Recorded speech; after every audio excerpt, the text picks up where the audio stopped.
축복합니다. 축복합니다. 주님의 이름으로 축복합니다. 주님의 사랑. 다시 한번 할까요? 축복합니다. 축복합니다. 주님의 이름으로 축복합니다. 주님의 사랑. 이곳에 모인 주의 거룩한 자녀에게 주님의 기쁨과 주님의 사랑이 충만하게 넘치는 축복합니다. God bless you. God bless you. 축복합니다. 주님의 사랑으로. 아멘. 다시 한번 찬양하실 때는 우리 옆에 계신 분들에게 이렇게 손을 뻗어서 우리 축복하면서 찬양합니다. 옆에 계신 분들 보면서 축복합니다. 축복합니다. 주님의 이름으로 축복합니다. 주님의 다시 한번 할까요? 축복합니다. 축복합니다. 주님의 이름으로 축복합니다. 축복합니다. 주님의 사랑. 이곳에 모인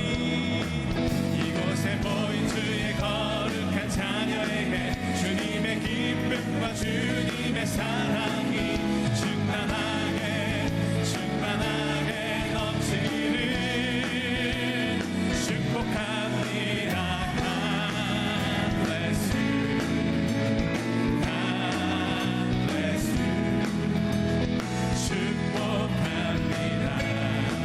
주님의 우리 마지막으로 이렇게 축복하십니다. God bless you. God bless you. God bless you. 축복합니다. 주님의 사랑으로. 하나님, 우리 다시 한번 우리 모든 성도님들을 진심으로 축복하고 사랑합니다.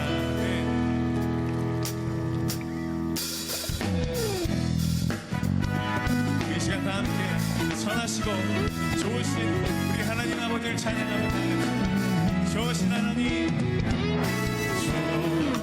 좋으신 하나님, 좋으신 하나님, 참 좋으신 나의 하나님.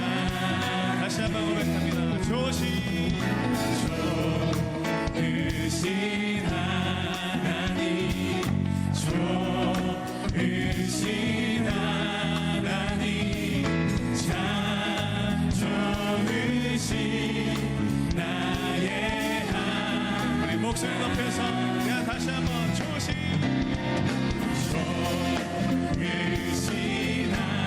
하나님, 아멘. 좋으신 하나님, 참 좋으신 나의 하나님. 다시 한번 좋으신 하나님, 좋으신 하나님, 참 좋으신 나의 하나님. 우리 한 번 더 목소리 높여서 좋으신 하나님, 좋으신 하나님, 좋으신 하나님, 아멘. 참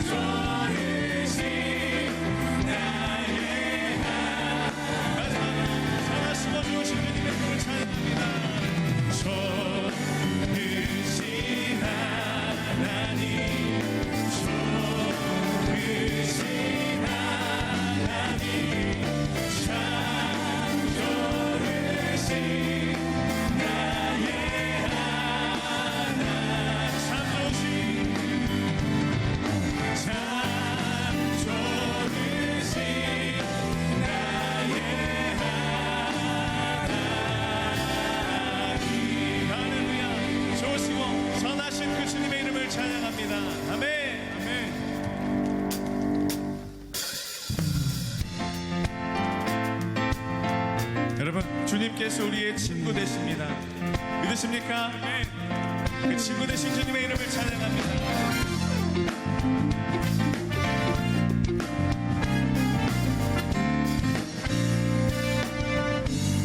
죄짐 맡은 우리 구주, 죄짐 맡은 우리 구주, 어찌 좋은 친구인지, 걱정 근심 무거운지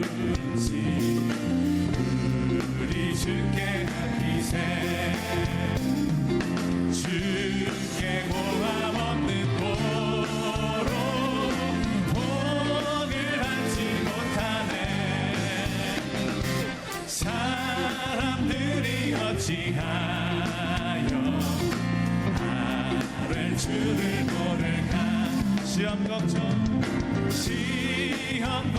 모든 괴로 없는 사람 누군가. 부질없이 낚시 우리 친구 되신 그 주님께 기도드려 안에세. 아멘. 이런 진실하신 친구 찾아볼 수 있을까. 우리 약함 아시오니 어찌 아니하될까.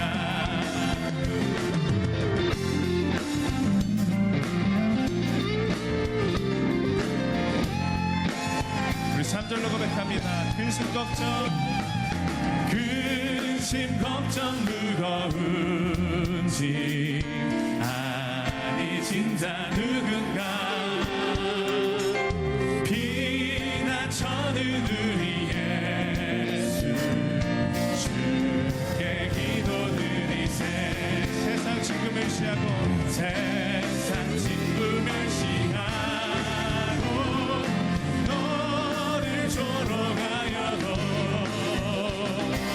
예수 품에 안기어서 참된 위로 받겠네. 세상 친구 멸시하고 세상 친구 멸시하고 너를 조롱하여도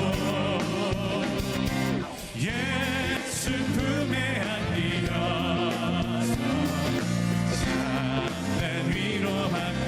예수 품에 안기어서 예수 품에 안기어서 참된 위로 받겠네.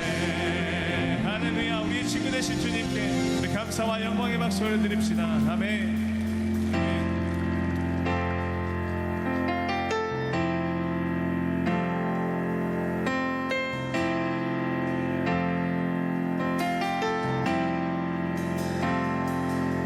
세상 모든 민족이 구원을 얻기까지 쉬지 않으시는 하나님, 제 손장 가지고 우리 이제 일어나 주 따르게 하소서. 세상 모든 육체가 주의 영광 보도록 우리를 부르시는 하나님, 주의 손과 발 되어 세상을 치유하며 주 섬기게 하소서. 물이 바다 덮음같이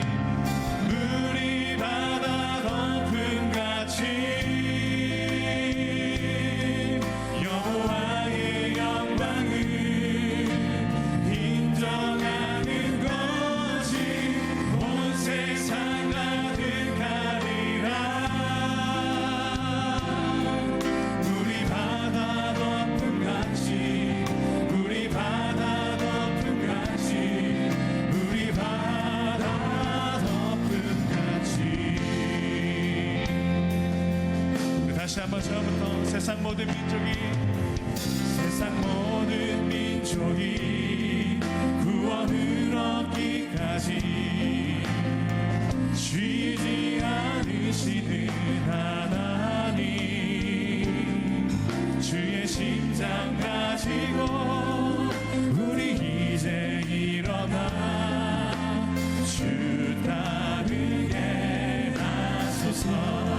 세상 모든 육체가 주의 영광 우리를 부르시는 하나님, 우리를 부르시는 하나님, 주의 손과 발 베어 세상을 치유하며 주 섬기게 하소서. 아멘. 물이 바다 덮음같이, 물이 바다 덮음같이 여호와의 영광을 인정하는 것이 온 세상 가득하리라. 우리 바다 덮음같이, 우리 바다 덮음같이, 우리 바다 덮음같이 오리라. 그날에 오리라. 그날에 주의 영광 가득한 세상 우리는 듣게 될 것입니다. 듣게 되리. 온 세상 가득한 승리의 함성. 물이 바다 덮음같이, 물이 바다 덮음같이 여호와의 영광을 인정하는 것이 온 세상 가득하리라.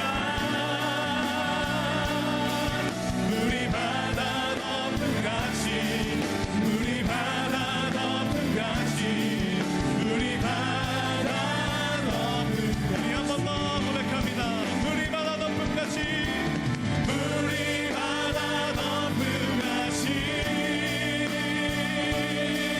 여호와의 영광을 인정하는 것이 온 세상 가득하리라. 물이 바다 덮음같이, 물이 바다 덮음같이, 물이 바다 덮음같이. 할렐루야. 우리 주님께 모든 영광의 박수, 모든 감사의 박수 올려드립시다. 아멘. 네. 우리 다 함께 자리에서 일어나셔서 우리의 모든 찬양과 존귀와 영광을 받게 합당하신 주님께 우리 감사의 고백 올려드립시다.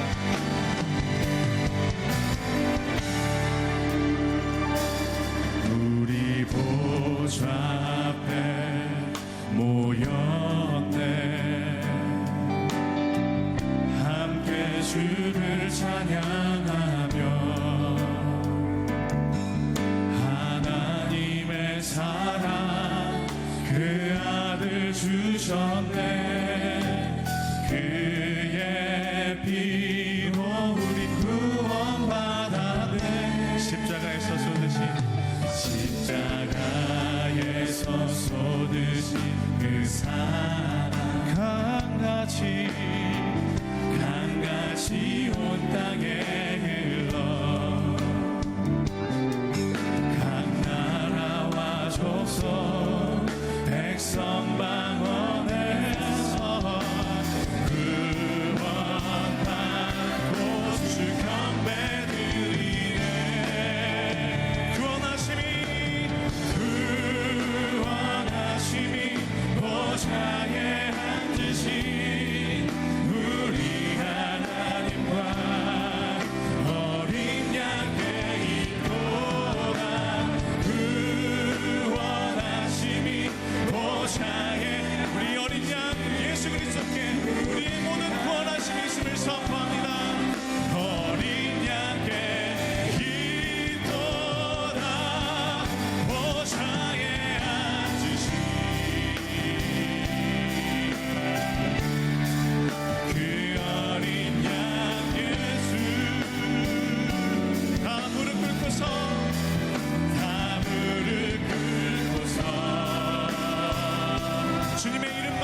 지자 꿈꾸던 꿈을 만민이 다 같이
오늘의 말씀은 사도행전 11장 20절에서 21절 말씀입니다. 그 중에 구브로와 구레네 몇 사람이 안디옥에 이르러 헬라인에게도 말하여 주 예수를 전파하니 주의 손이 그들과 함께 하심에 수많은 사람들이 믿고 주께 돌아오더라. 아멘. 예전에는 VIP를 초대하면 그분들에게 눈높이를 맞는 그런 메시지 이런 걸 좀 전했는데 오늘은 그렇게 안 하려고 합니다. 그냥 평상시에 우리 교회가 드리는 예배를 그분들이 한번 좀 보시고 혹시 못 알아듣는 용어나 또 이 성경이 이해가 안 되시는 분들이 좀 있을 수는 있지만 이 사람들이 평상시에 어떻게 예배하고 김학중 목사가 어떻게 설교하는지를 있는 그대로 우리의 스타일대로 그냥 오늘은 소개하려고 해서 조금 처음 오신 분들이 그 용어나 설교 내용을 이해를 못 하실 수도 있지만 중간중간에 그래도 여러분에게 꼭 하나님이 하시는 말씀이 있을 테니까 귀담아 들어주셨으면 좋겠습니다. 제가 지금부터 어떤 사람 하나를 소개할 건데 그냥 한번 이 사람이 누굴까 혹시 마음으로 한번 맞춰보십시오. 이 사람은 18세기가 시작된 1703년에 영국에서 태어난 사람입니다. 아주 엄격한 어머니에게 어릴 때부터 규칙적인 생활을 배우게 됩니다. 아주 똑똑했던 그는 옥스퍼드 대학을 졸업하고 교수가 됩니다. 그리고 그 대학에서 동생과 함께 한 모임을 만들었는데 그 모임에 룰을 정합니다. 매일 똑같은 시간에 기도하고 똑같은 시간에 말씀을 읽고 그리고 또 어느 날 하루를 정해서 교도소에 재소자들에게 전도하는 그런 모임입니다. 그가 그 모임을 시작하고 하루도 매주도 빠지지 않고 늘 정확하게 그 모임을 진행하는 걸 보고 사람들은 그를 가리켜서 꼬장꼬장한 규칙쟁이라고 그를 놀려댔습니다. 얼마 뒤에 미국으로 선교를 갔지만 2년 만에 실패하고 다시 영국으로 돌아온 그는 우연히 길거리에서 다시 예수님을 뜨겁게 만납니다. 그리고 그때부터 영국을 다니며 예수를 전하게 되지요. 그랬더니 이 사람을 따르는 사람들이 많아지기 시작했어요. 그 세력이 점점점 커지고 이 사람을 따라서 규칙적으로 기도하고 규칙적으로 성경을 읽는 사람들이 영국에 많아졌어요. 그 당시 영국은 국교가 성공회였습니다. 그래서 성공회에서 이 사람을 제지하기 시작했어요. 너 모이지 말아라. 모이는 거 불법이다. 나라가 막기 시작하는 거죠. 왜냐하면 국교인 성공회를 위협할 만큼 이들의 예배와 이들의 기도와 이들의 모임이 점점 커지는 거예요. 그러나 나라가 막아서 국교가 막아서 제지하는데도 불구하고 사람들은 이 사람을 따라 점점 더 많이 모여들었습니다. 여러분, 왜 나라가 막는데도 더 큰 힘이 제재를 하는데도 이 작은 모임이 영국 사회를 요동치게 하고 누구도 막을 수 없는 그런 엄청난 모임으로 점점 발전해 갔을까요? 그 이유는 그 당시 영국에 많은 문제가 있었습니다. 또 영국 교회 안에 많은 어려움들이 있었습니다. 그런데 그 영국의 문제와 교회 안의 문제에 대해서 앞으로 어떻게 해야 될지 이들이 모이는 모임은 미래에 답을 주고 대안을 줬어요. 그러나 성공회는 지금 영국 사회가 가지고 있는 18세기 초기의 문제에 미래의 답을 제시하지 못했어요. 결국 다수가 많이 모이느냐 소수가 적게 모이느냐의 문제가 아니라 세상을 향해서 미래의 대안을 누가 주느냐가 사람들의 마음을 얻는 길이라는 거예요. 이 사람은 우리가 지금 예배하는 이 교회에 속한 교단의 창시자 요한 웨슬리 목사예요. 우리는 지금 잘 되는 것이 성공이라고 생각해요. 교회도 지금 사람들이 많이 모여 있는 교회가 좋은 교회라고 부흥하는 교회라고 생각해요. 그러나 여러분, 지금 아무리 잘 된다고 지금 아무리 많이 모인다고 그게 복받은 인생이고 성공한 인생이고 부흥하는 교회는 아니에요. 진짜 성공은 지금보다 내일, 미래가 답이 되는, 여전히 미래에도 대안이 되는 그런 인생, 그런 교회가 좋은 인생, 좋은 교회인 줄 믿습니다. 오늘 우리 교회는 24번째 생일을 맞습니다. 25년 전 번호동 지하 45평에서 우리 교회는 첫 예배를 드렸습니다. 그리고 25년 동안 9번의 건축을 통해서 하나님께서 우리 교회를 놀랍도록 부흥의 길로 인도해 주셨습니다. 그래서 사람들은 우리 교회를 주목합니다. 늘 우리 교회를 화제의 교회로, 또 언제나 많은 사람들이 우리 교회를 부러워합니다. 그러나 저는 오늘 생일을 맞는 우리 교회를 향해 이렇게 얘기하고 싶어요.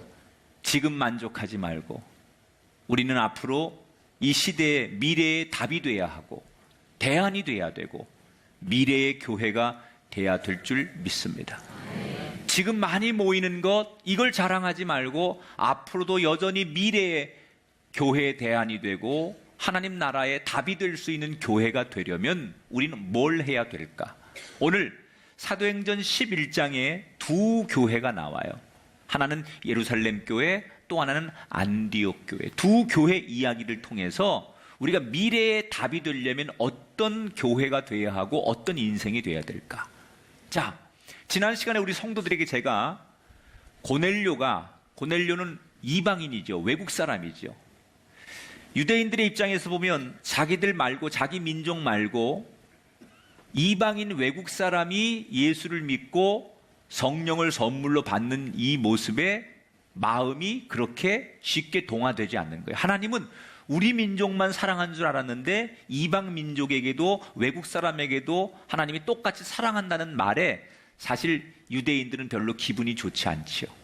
근데 하나님께서는 온 인류를 똑같이 사랑하셨기 때문에 기독교 역사에 이방인이었던 고넬료가 세례를 받고 성령 체험하는 일들을 진행하게 하시는데 그 일을 옆에서 도와주게 했던 통로가 베드로예요. 그래서 베드로가 고넬료에게 세례 베풀고 그리고 안디옥 교회를 축복한 다음에 사역을 마치고 다시 자기의 본 교회 예루살렘 교회로 돌아가는 거예요. 그러면서 이 베드로는 마음에 걱정과 근심이 있었어요. 혹시 내가 이 안디옥이라는 외국에서 지금 선교를 하고 본국으로 예루살렘으로 돌아가면 예루살렘에 있는 우리 교회 교인들이 나한테 그동안 수고했다고 박수 쳐주고 애썼다고 격려해 줄 게 아니라 내가 한 일에 대해서 비난할 게 뻔한데 그 비난을 어떻게 감수하지? 그러면서 그는 가는 내내 발걸음이 무겁고 마음이 무거웠어요. 아니나 다를까요? 교회에 딱 도착하니까 그의 불길한 예감은 적중했어요. 수고했다고 박수를 쳐주기는커녕 선교를 갔다 온 베드로에게 사람들이 비난하기 시작해요. 뭐라고 비난을 하느냐? 자, 2절, 3절을 같이 한번 읽어볼게요. 베드로가 예루살렘에 올라갔을 때 같이 읽어봐요. 할례자들이 비난하여 이르되 내가 무할례자의 집에 들어가 함께 먹었다 하니. 자, 외국에 선교를 갔다가 딱 돌아왔더니 교회에서 딱 들어가자마자 누군가가 소리를 치기 시작하는 거예요. 저 베드로, 저 안디옥이라는 외국에 가가지고 이방인들과 외국인들과 함께 식사하고 그들과 어울렸다는데 이게 율법적으로 맞는 얘기입니까? 이게 성경에 있는 얘기도 아닌데 이렇게 행동한 저 베드로를 우리가 받아들여야 됩니까? 그리고 누군가가 흥분해서 베드로를 비난하기 시작했어요. 그러니까 사람들이 베드로에게 도대체 무슨 일이 있었는지, 왜 그렇게 했는지 설명을 해보라고 따지기 시작합니다. 이때 문제 앞에 직면한 베드로가 그 문제를 해결하는 방법을 우리가 한번 태도를 주목해 봐야 돼요. 이 베드로가 문제를 해결하는데 억울하잖아요. 그런데 거기에 대해서 항의하거나 아니면 핑계를 대거나 변명하거나 축소하거나 그러지 않아요. 베드로는 어떻게 하느냐? 있는 그대로 솔직하게 정면 돌파해요. 여러분, 우리가 인생의 문제를 만날 때 자꾸 문제를 감추는 인생이 되지 말고 그 문제를 향해 도전하고 정면으로 부딪힐 때 하나님 우리에게 이길 힘을 주실 줄 믿습니다. 베드로는 문제를 축소하지 않아요. 문제 앞에 도망치지 않아요. 자기가 한 일에 대해서 당당하게 있는 그대로 솔직하게 사람들에게 얘기해요. 그리고 같이 동행했던 6명의 증인이 베드로의 이야기를 증언해 주죠. 뭐라고 얘기하느냐, 베드로가. 내가 요빠라고 하는 곳에서 기도하고 있는데 하나님이 어느 날 기도 중에 나에게 나타나셔서 내가 생각할 때 먹으면 안 되는 율법의 부정한 음식을 나한테 하나님이 먹으라고 하셨습니다. 그래서 내가 하나님, 나 그런 음식 뭐 안 먹습니다. 저런 거 율법에 부정한 거니까 내가 하나님 믿는 사람으로서 저런 음식 안 먹겠습니다. 그랬더니 하나님께서 나에게 책망하시면서 내가 깨끗하다고 한 것을 네가 속되다고 판단하지 말아라. 그러면서 갑자기 가이사랴에 있는 이방인, 외국인 고넬료에게 가라 그러셔서 저는 하나님의 이끌림에 의해서 이방 땅 고넬료에게 가서 만나보니 그도 하나님의 환상을 받고 그래서 그를 위해 축복하다 보니 성령이 거기에 임했고 그래서 세례를 베풀고 은혜롭게 예배를 드리다가 돌아왔을 뿐입니다. 그랬더니 옆에 있는 동행했던 6명이 맞습니다. 이 베드로 목사님이 지금 하는 얘기는 하나도 틀리지 않습니다. 있는 그대로 얘기한 겁니다. 라고 설명을 했어요. 그러면서 베드로가 이야기를 마치면서 거기 있는 항의하는 교인들에게 이렇게 묻지요. 17절에 하나님이 선물을 그들에게도 주셨으니 내가 누구이기에 하나님을 능히 맡겠느냐. 성령을 우리가 하나님께 선물로 받았는데 그 선물을 하나님이 우리 민족에게만이 아니라 저 외국 사람들 이방인들에게도 주시겠다고 하는데 누가 하나님이 하실 일을 막을 수 있겠습니까? 맞잖아요. 하나님이 하시는 일을 인간이 누가 막을 수 있어요?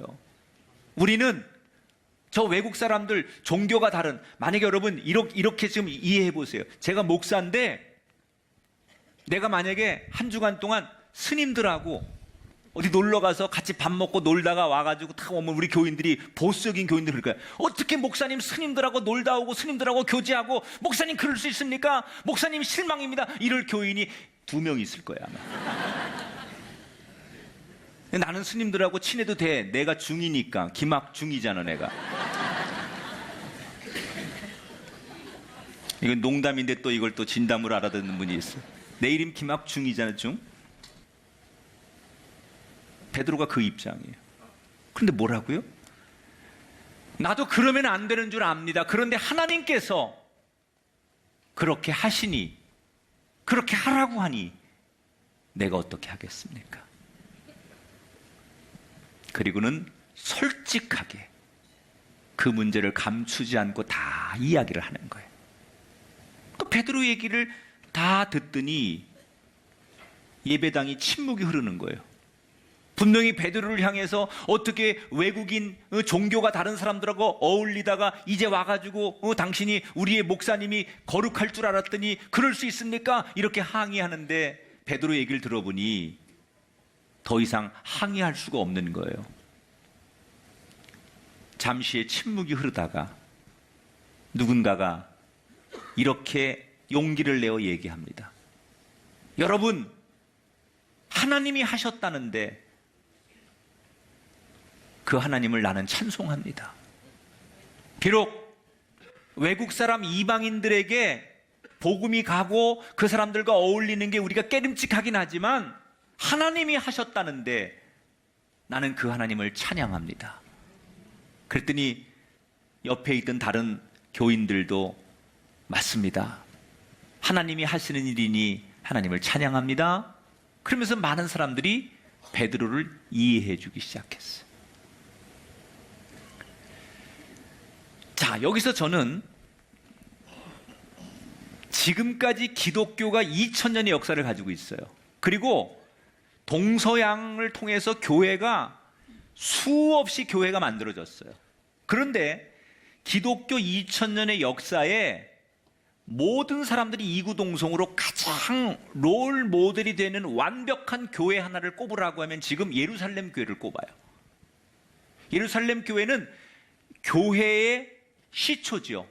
1호 교회, 이 땅에 교회, 예수님의 이름으로 교회가 만들어진 최초의 교회가 예루살렘 교회예요. 이스라엘에. 그런데 많은 사람들이 교회의 가장 이상적인 롤 모델을 현대에서 꼽으면 예루살렘 교회를 얘기합니다. 왜 예루살렘 교회가 2000년의 역사 가운데 그렇게 많은 대단한 교회가 많았는데 가장 이상적이고 성경적이고 가장 지금 현대 교회도 롤 모델로 삼아야 할 만큼 좋은 교회이냐? 그 이유가 지금 제가 설명하는 여기에 나와 있어요. 자, 그 당시 예루살렘 교회는 큰 교회였어요. 큰 교회라는 얘기는 사람들이 많이 모였다는 거예요. 사람이 많으면 그만큼 의견도 다양하고 갈등도 있고 싸우기도 하고 자기 주장이 많이 존재하는 게 많이 모이는 곳이에요.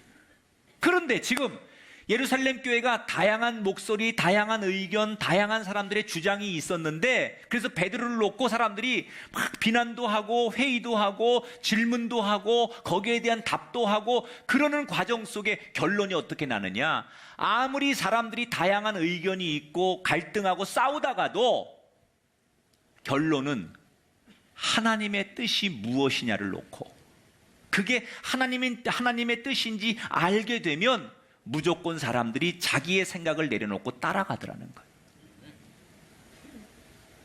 따라합시다. 주님의 뜻이 우선인 교회. 저는 우리 교회가 이렇게 되기를 축복합니다. 여러분, 아무리 우리 교회 지혜롭고 똑똑하고 전문성 있는 사람들이 많이 모이고 다양한 사람들이 많이 모여도 우리 교회는 언제나 주님의 뜻이 우선인 교회가 돼야 돼요. 우리가 여러분 지혜로운들 하나님보다 더 지혜로울 수 있습니까? 우리가 완벽한 시나리오를 계획을 짠들 하나님보다 더 완벽할 수 있습니까? 그렇다면 교회는 그 가정은 그 인생은 여러분의 일터는 하나님이 우선인 인생이 돼야 돼. 예루살렘 교회는 똑똑한 사람, 다양한 사람 굉장히 많았지만 항상 결론은 하나님의 뜻이 어디 있느냐. 그 뜻에 모든 사람들의 생각을 맞췄기 때문에 다양한 의견, 다양한 목소리가 있음에도 불구하고 교회가 점점 더 아름답게 부흥할 수 있었다. 성숙한 세상은 다양성이 존재하는 거예요. 그러나 그 다양성 속에서 언제나 결론은 하나님의 뜻이 무엇인가, 그 하나님의 뜻 때문에 내 생각을 포기하고 내려놓을 때 하나님은 그 교회, 그 인생을 축복하는 줄 믿습니다. 자, 이렇게 예루살렘 교회는 이방인의 수용 문제, 저 이방인들을 받아들일 거냐, 외국 사람들을 우리가 우리 공동체로 인정할 거냐, 이걸 가지고 한바탕 소동을 겪죠. 그러는 가운데 오늘 20절에 보면 안디옥 교회가 소개가 돼요. 안디옥 교회. 자, 이 안디옥 교회가 여러분 이제 앞으로 이 사도행전에 보면 안디옥 교회 얘기가 많이 나오는데 이 안디옥이라는 도시는 그 당시 로마가 다 그 이스라엘 일대를 다 지배하고 있었잖아요. 로마가요. 그런데 로마에서 그 로마의 큰 도시 가운데 세 번째로 큰 도시가 안디옥이에요. 그러니까 원래 로마 사람들은 예수님을 믿지 않았죠. 그런데 예루살렘에 있는 교인들이 사울이 막 기독교인들을 핍박하니까 그 핍박이 무서워서 뿔뿔이 흩어진 사람들 가운데 몇몇이서 안디옥이라는 도시로 가서 거기서 정착을 하면서 처음엔 자기들끼리 몇 사람이 예배를 드리다가 점점점 시간이 지나면서 안디옥 사람들에게도 전도를 하다 보니 그 외국인들 그 지역에 사는 안디옥 사람들이 모여들어서 교회가 부흥했던 교회. 안디옥이라는 도시는 그 당시 2000년 전에 인구가 50만 명에서 80만 명 정도 거주를 했대요. 그러니까 굉장히 큰 도시죠. 지금으로 말하면 수백만도 더하는 큰 도시예요. 로마에서 세 번째 큰 도시니까 거기에 유대인들은 얼마가 있었는데 나중에 통계 역사 문헌에 보면 한 2만 명 정도가 있었다는 거예요. 그래서 이 안디옥 교회가 예루살렘에서 온 유대인들로부터 시작된 조그만 교회에서 점점점 부흥돼 가지고 안디옥 교회가 막 부흥을 하는 거예요.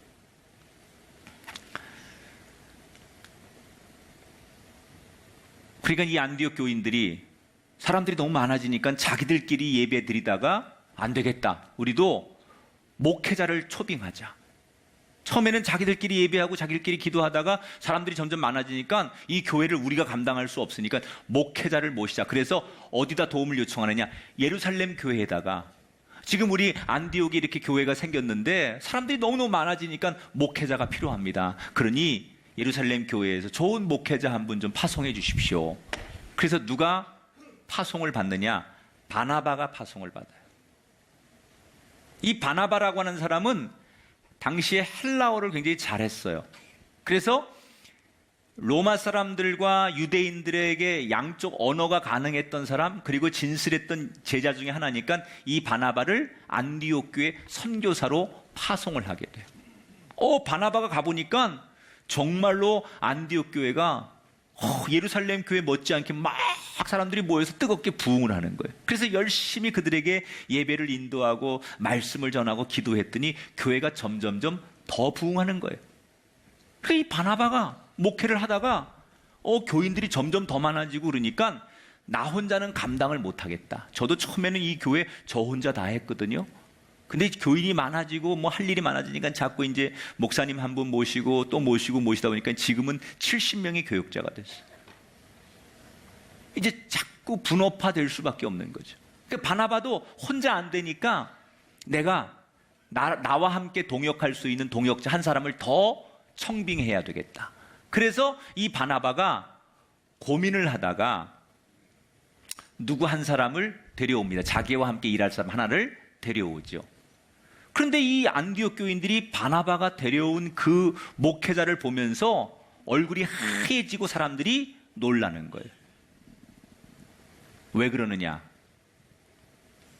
이 사람이 안디옥 교인들도 아는 사람인데 정서적으로 받아들일 수 없는 사람이에요. 자, 어떤 사람인가? 25절, 26절에 나오죠.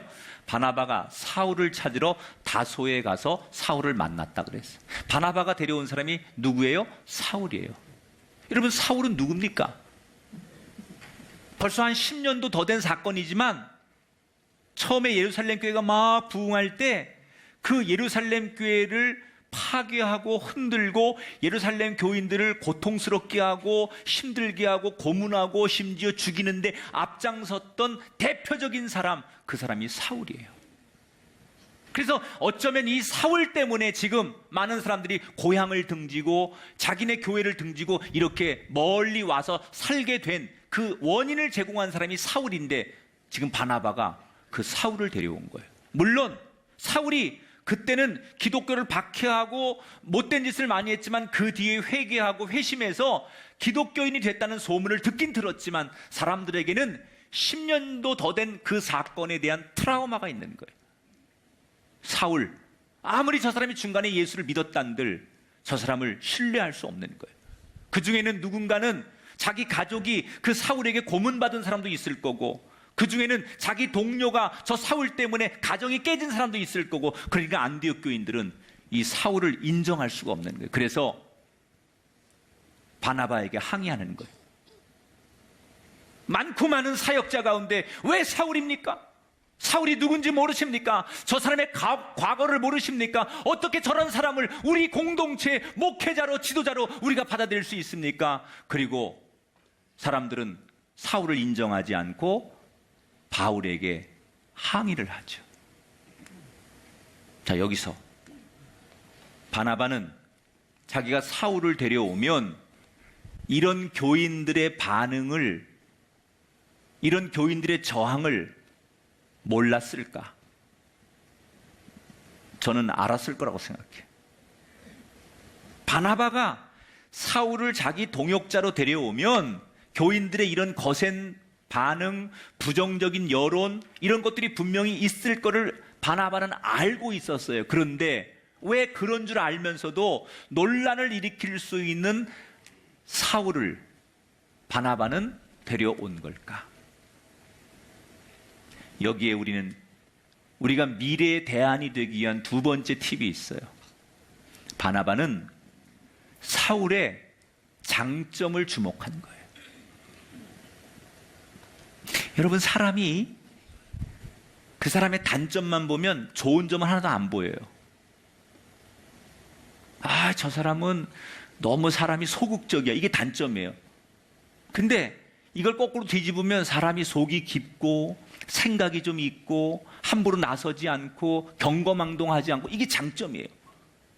똑같은 사람을 놓고 단점을 보기 시작하면 그 사람의 쓸모가 없는데, 거꾸로 그 사람의 그걸 장점으로 보기 시작하면 그 사람이 굉장히 유능한 사람이거든요. 그런데 지금 교인들은 그 사람의 단점만 보는 거예요. 저 사람 옛날에 이런 과거가 있고, 옛날에 못된 짓 했고, 우리한테 어떻게 했고, 저 사람 위험한 사람이고, 온통 사울에 대해서 단점만 보는데, 바나바는 뭘 봐요? 그 사람의 장점을 보는 거예요. 무슨 장점을 보느냐? 첫 번째, 이 사울은 분명히 체험이 있는 사람이에요. 여러분, 하나님의 일은 어떤 사람이 해야 되느냐? 체험이 있는 사람이 해야 돼요. 목사가 되는데 하나님에 대한 체험이 없는 사람이 목사가 된다면 굉장히 위험한 거예요.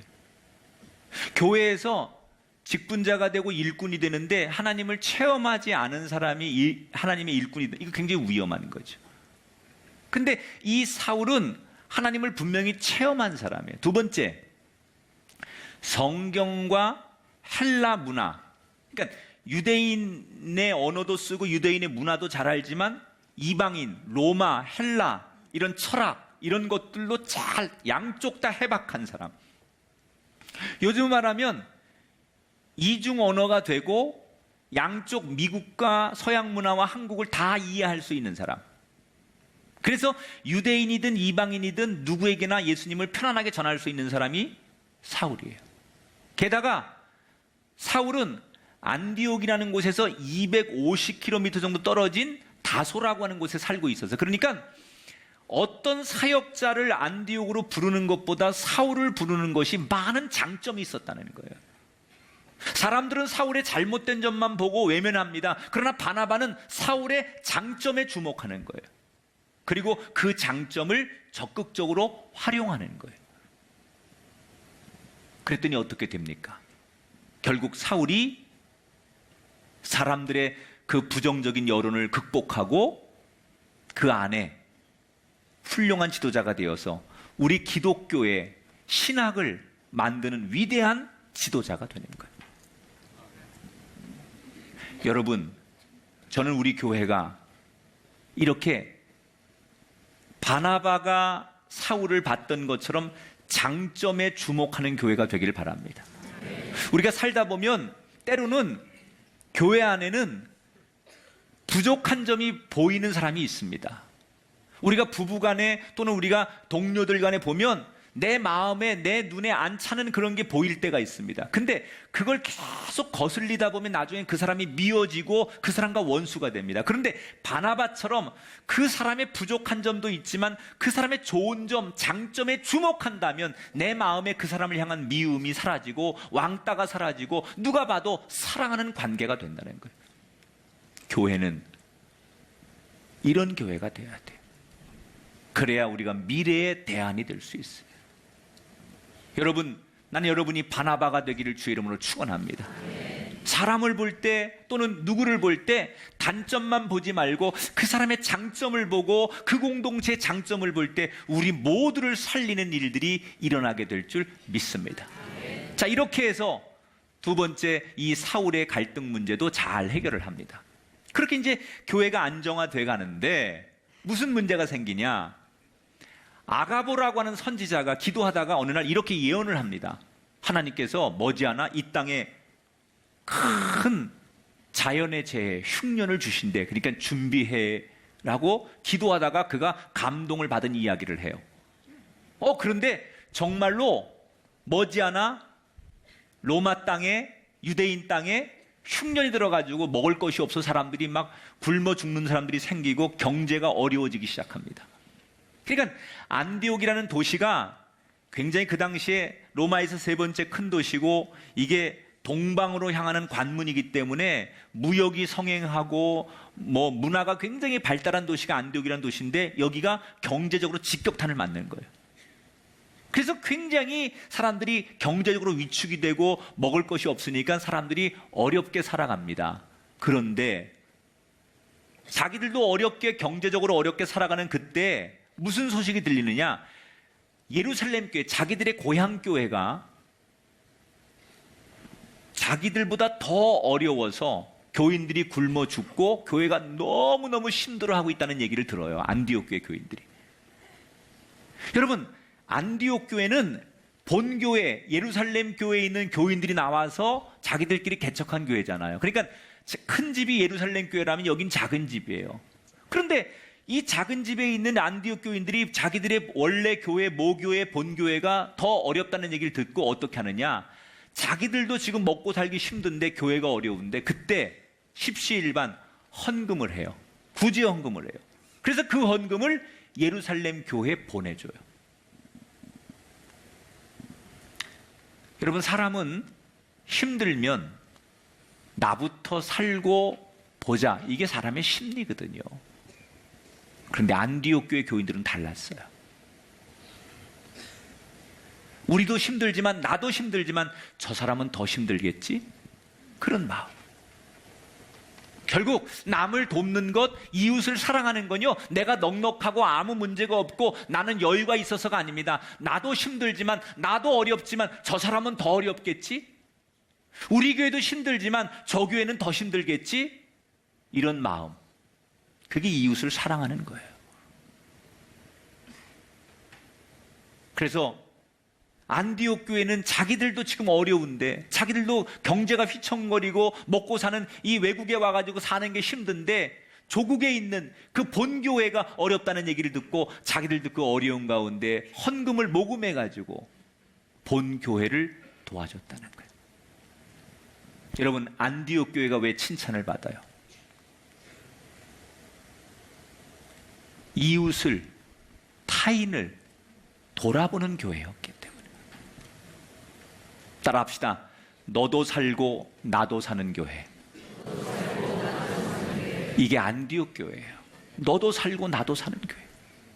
여러분, 우리는 이런 교회가 돼야만 세상이 인정하는 교회가 될 줄 믿습니다.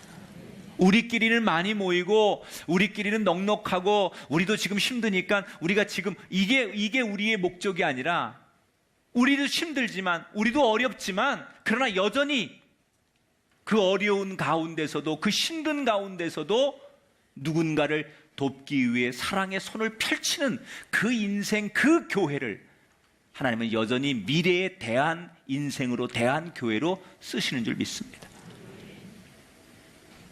저는 우리의 인생, 여러분의 가정, 우리의 교회가 이렇게 되기를 축원합니다. 오늘 24번째 생일을 맞는 우리 꿈의 교회가 앞으로 어떻게 가야 될까? 따라합시다. 주님 뜻이 우선인 교회. 예루살렘 교회처럼 우리 생각이, 내 생각이 중요한 게 아니라 주님의 뜻이 우선인 교회. 바나바처럼 사람의 장점에 주목하는 교회. 안디옥 교회처럼 이웃이 먼저인 교회. 이렇게 되면 하나님께서 이 교회가 25년 오게 하셨지만 앞으로 또 25년 뒤에도 여전히 하나님 앞에 쓰임받는 교회. 우리의 시대가 끝나고 다음 세대가 이 교회를 이끌어 가더라도 여전히 그 시대에도 하나님이 쓰시는 교회. 그런 미래의 대안이 되고 답이 될 수 있는 그 교회가 되기를 주의 이름으로 축원합니다. 여기까지 인도하신 하나님을 찬양하지만 여기서 멈추지 말고 더욱더 미래에도 하나님의 대안이 될 수 있는 또 다른 아름다운 교회가 될 수 있기를 주의 이름으로 축복하고, 여러분들이 그 쓰임받는 하나의 모퉁이 돌로 잘 아름답게 평생 주님께 붙들려 사용되는 거룩한 분들이 되시기를 주님의 이름으로 축복합니다.